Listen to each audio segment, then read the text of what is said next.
Bem-vindos ao Kong Show! É um prazer estar aqui, macaco.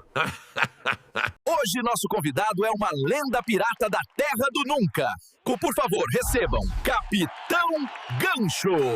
Olha quem chegou em grande estilo. Acho que Jack Sparrow ficaria com inveja.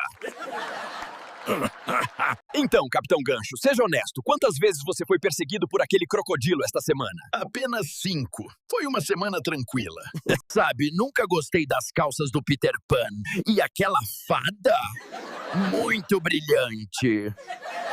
Alguma mensagem para os jovens piratas que estão assistindo em casa? Sempre escovem os dentes, ou eles vão parecer com os meus.